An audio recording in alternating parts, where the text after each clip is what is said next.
My name is Arlene De La Cruz. My name is Cassidy de la Cruz. I grew up in Manila, which is the city.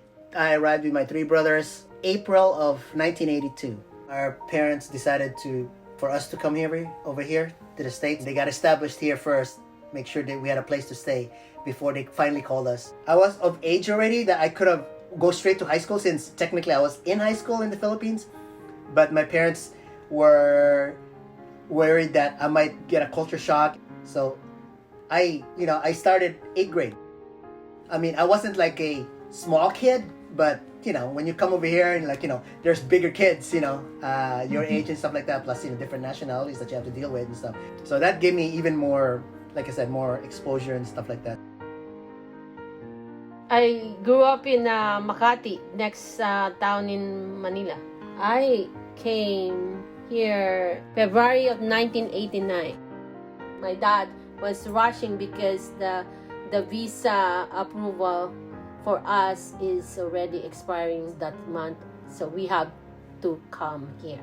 I was a student in City College of San Francisco and also working in McDonald's.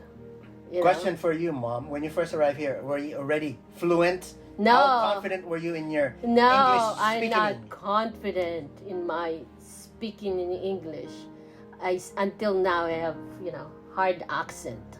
But it's just a matter of, giving yourself confidence and, put my mindset that I'm ready living here in America. If they can do it, I can do it too. Who's they? What are you referring to? My environment from work to from my work but in my first the work is I'm the youngest. My first work is McDonald's, and that's customer service, and with my Filipino and Asian accent, it's not easy.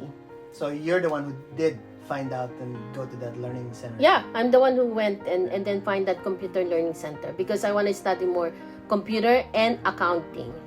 So that's why I took computerized accounting, because my father is an accountant and I want to follow that footstep.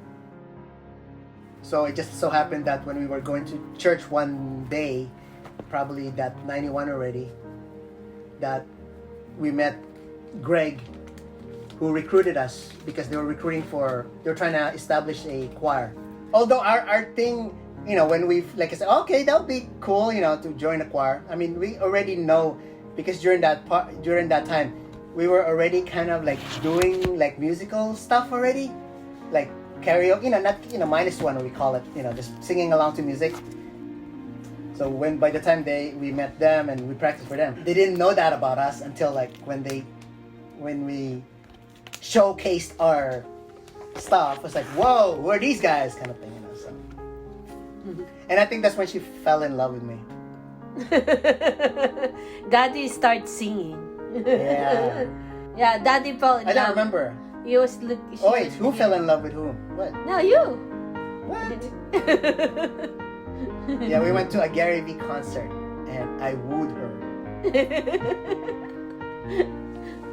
Yeah, Gary V concert. Gary Valenciano, that a Filipino performer who's, like I said, he was like the Michael Jackson of the Philippines kind of thing. And again, before we met them, we didn't know that they were big fans of Gary V too. Your mom and her ate. So of course, when she's like, "What? Yo, you like Gary V?" Oh yeah, And then we start singing to Gary V songs and stuff like that. We had different perspectives and different experiences coming here, and I want to say, like, I grew up here a little bit more than your mom, so I have that perspective of it. But at the same time, for her, she came here already like a young adult, and she had to go through all of that herself, and that independence for her. Sometimes, like you said, your mom, I was like, oh, I'm not good in English and stuff like that, but she has other qualities that she's strong at for some reason. Yes. That I'm not really as strong, but we complement each other so much.